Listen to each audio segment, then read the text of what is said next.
अगर आपसे पूछा जाए कि नीट कुरिकुलम का वो चैप्टर जो इनऑर्गेनिक केमिस्ट्री का बेसिस है कौन सा है, तो सारे स्टूडेंट्स एक ही नाम लेते हैं, क्लासिफिकेशन ऑफ एलिमेंट्स और पीरियोडिसिटी इन प्रॉपर्टीज। आपको कैसा लगता है ये चैप्टर, इजी या डिफिकल्ट?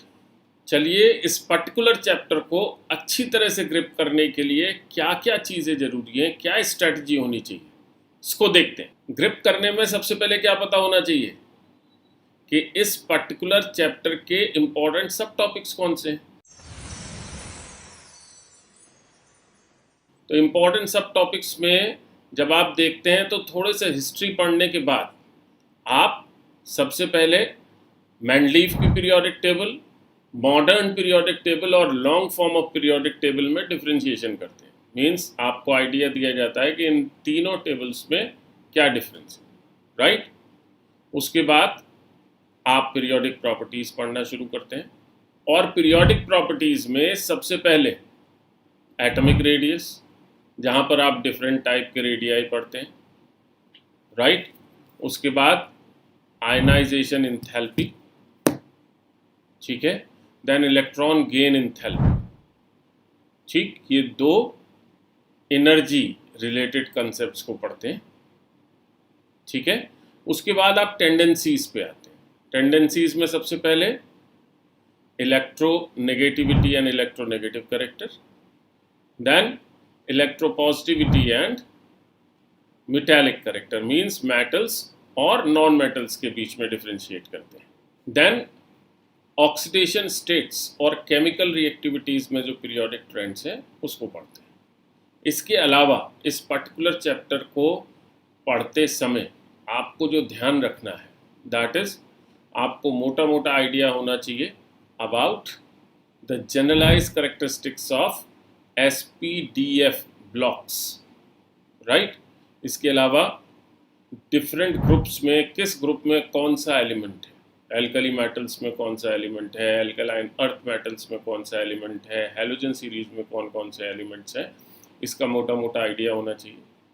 और साथ ही साथ जो बाकी बची हुई फिजिकल और केमिकल प्रॉपर्टीज़ हैं, ठीक है, उनका ब्रॉड लाइन आइडिया आपके लिए इस पर्टिकुलर चैप्टर में इम्पॉर्टेंट है। ध्यान क्या रखना है कि ये चैप्टर से डायरेक्ट क्वेश्चन आए इसकी प्रोबेबिलिटी इतनी ज़्यादा नहीं है, ठीक है, लेकिन ये प्रोबेबिलिटी ज़रूर है कि अगर आपने चीज़ों को बारीकी से नहीं पढ़ा तो इनऑर्गेनिक केमिस्ट्री के बहुत सारे कंसेप्ट्स आपको प्रॉब्लम में लाएंगे, ठीक है। तो इस चैप्टर को मान्यूटली पढ़ने की ज़रूरत इसीलिए है कि ये चैप्टर एक ग्रास रूट चैप्टर है पूरी की पूरी इनऑर्गेनिक केमिस्ट्री का। तो इनऑर्गेनिक केमिस्ट्री का अगर ग्रास रूट चैप्टर है तो आपको समझने की ज़रूरत है कि इसको बहुत अच्छे से तैयार किया जाना चाहिए। साथ ही साथ अब नए कुरिकुलम में आगे जैसे जैसे आप बढ़ते जा रहे हैं एक समस्या और आ गई है, क्लास 10th से इस चैप्टर को हटा दिया गया है।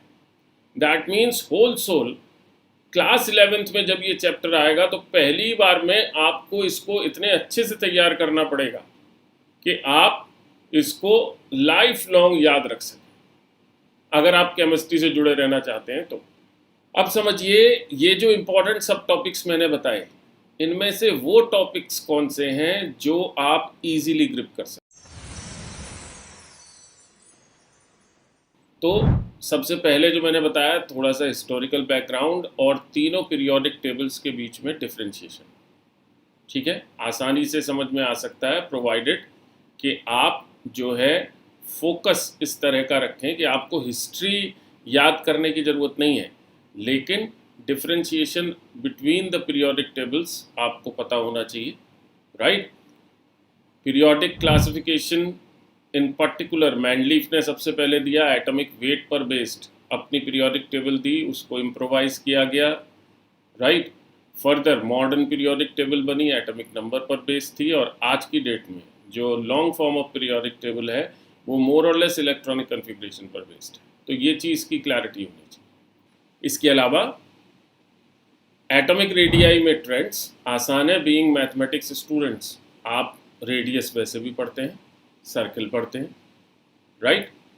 सेकेंडली SPDF ब्लॉक के जो एलिमेंट्स हैं इनका मोटा मोटा जनरल करेक्टरिस्टिक्स वो आप आसानी से ग्रिप कर सकते हैं। साथ ही साथ आप डिफरेंट ग्रुप्स में कौन कौन से एलिमेंट्स हैं उसको दिमाग में रख सकते हैं। मैंने बहुत सारे स्टूडेंट्स को देखा है कि वो पीरियोडिक टेबल को रटने की कोशिश करते हैं, डिफरेंट डिफरेंट न्यूमोनिक्स बनाते हैं, उसके थ्रू रटने की कोशिश करते हैं। यहाँ पे मैं क्लैरिफाई कर दूँ, इसकी ज़रूरत बिल्कुल नहीं। आप बड़ी आसानी से पूरी पीरियोडिक टेबल को ग्रुप वाइज अगर दिमाग में रखना चाहें तो रख सकते हैं। ठीक है, मोर और लेस इनिशियल 30 एलिमेंट्स की पोजीशन आपके लिए जानना ज़रूरी रहता है। ठीक है, इसके अलावा अगर आप एडिशनल कॉन्फिडेंस गेन करना चाहते हैं तो ग्रुप वाइज एलिमेंट्स को दिमाग में रख लीजिए, वो ज़्यादा बेहतर है, बजाय इसके कि आप जो है वो पूरी पीरियोडिक टेबल की निमोनिक्स बनाते रहें और उसको याद करते रहें। अब चलिए समझते हैं कि आपको कौन से टॉपिक्स ज़्यादा चैलेंजिंग लगेंगे और क्यों। तो चैलेंजिंग टॉपिक्स में सबसे पहले जो 2 टॉपिक्स हैं वो एनर्जी या इंथैल्पी से रिलेटेड है, राइट। आयनाइजेशन इंथैल्पी और इलेक्ट्रॉन गेन इंथैल्पी, ये दोनों की दोनों इंथैल्पीज में से फर्स्ट वन कैटायन बनाने से रिलेटेड है एंड सेकंड वन एनायन बनाने से रिलेटेड है, राइट। प्रॉब्लम क्या होती है कि इनकी कनेक्टिविटी विद द करेक्टरिस्टिक्स, किस तरह की करेक्टरिस्टिक्स में इनकी एप्लीकेशन है, वहाँ पे प्रॉब्लम आती है। दूर करने का सिंपल सा तरीका है कि इनकी बेसिक डेफिनेशन जान करके इनकी एप्लीकेशंस को ही ध्यान से देखिए, राइट। आपको सारी क्लैरिटी रहेगी, हर क्वेश्चन इनसे रिलेटेड आपसे हो जाएगा। अब एनर्जी रिलेटेड कंसेप्ट्स के बाद जो दूसरी कैटेगरी ऑफ कंसेप्ट्स आते हैं वो टेंडेंसी रिलेटेड है, यानी इलेक्ट्रोनेगेटिविटी और इलेक्ट्रोपॉजिटिव करेक्टर। तो यहाँ ये समझना जरूरी है कि इलेक्ट्रोनेगेटिविटी और इलेक्ट्रोनेगेटिव करेक्टर में क्या फ़र्क है। ध्यान देना जरूरी है कि इलेक्ट्रोनेगेटिविटी एक कंपैरेटिव टर्म है, जबकि इलेक्ट्रोनेगेटिव करेक्टर सिंगल एटम के लिए यूज होता है। ठीक इसी तरीके से इलेक्ट्रोपॉजिटिविटी कुछ नहीं है। इलेक्ट्रोपॉजिटिव करेक्टर मेटेलिक करेक्टर को बोलते हैं, जो सिंगल एटम के लिए ही यूज होता है। इसके अलावा ऑक्सीडेशन स्टेट्स और केमिकल रिएक्टिविटीज़ में कनेक्टिविटी और इनके पीरियोडिक ट्रेंड्स।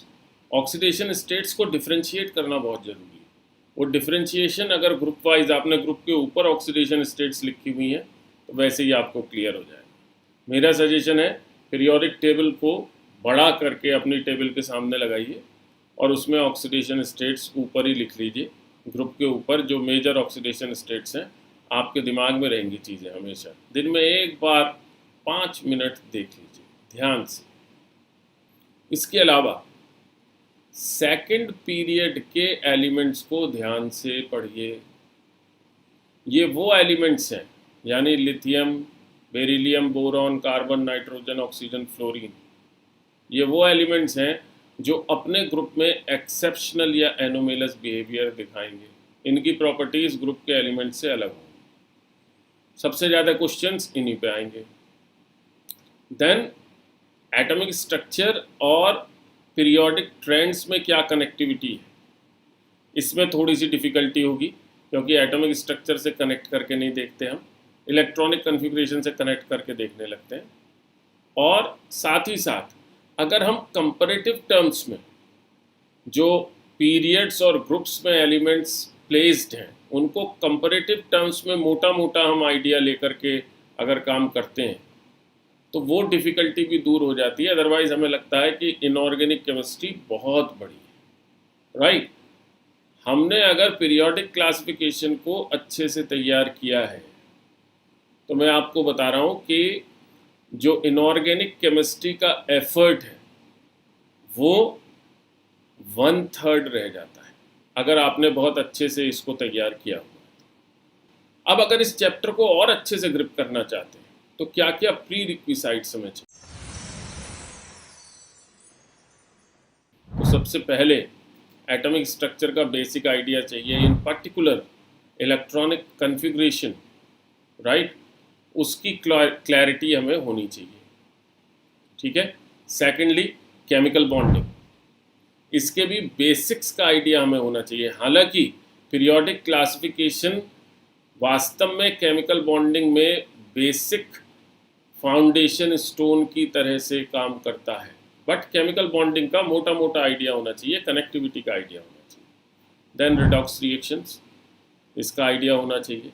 और थर्मोडाइनमिक्स में इन पर्टिकुलर जो इंथैल्पीज है, इंथैल्पी होती क्या है, राइट, इसका आइडिया होना चाहिए, क्योंकि आज की डेट में आयनाइजेशन एनर्जी और इलेक्ट्रॉन एफिनिटी वर्ड्स यूज नहीं होते, आयनाइजेशन इंथैल्पी और इलेक्ट्रॉन गेन इंथैल्पी यूज होता है। तो हमारी समझ में आना चाहिए कि इंथैल्पी वर्ड हीट चेंज से रिलेटेड है, जो ज़्यादा प्रोनाउंस्ड है as per IUPAC as compare to energy, जहां हम हमेशा फंस जाते थे कि एनर्जी लिबरेट होगी या एनर्जी गेन होगी, राइट।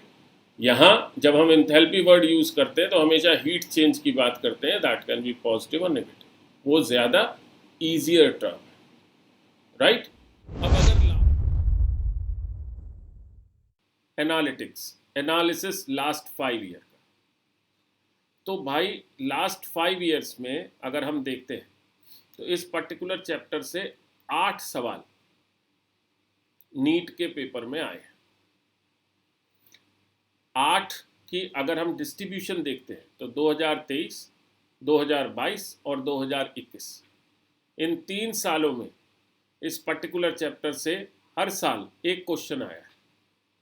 दैट मीन्स जो वेटेज है रही है दैट इज ऑफ 4 मार्क्स, ठीक है। ईयर 2020 ऐसा साल था कि जहां इस पर्टिकुलर चैप्टर से 3 क्वेश्चंस आए थे, ठीक है। दैट मीन्स जो वेटेज थी वो 12 मार्क्स की थी।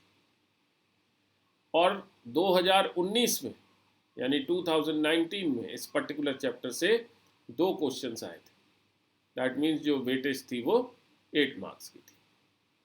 तो आप ये देख रहे हो कि 1, 2, 3 तीनों जो नंबर है वो यहाँ पे पूरा हो रहा है, ठीक। जो वेटेज है वो ठीक ठाक निकल रही है इस पर्टिकुलर चैप्टर से, और ये तो डायरेक्ट क्वेश्चंस की बात है, इनडायरेक्ट तो पता नहीं कितने आए हैं, वो तो काउंट करना ही मुश्किल है, ठीक है।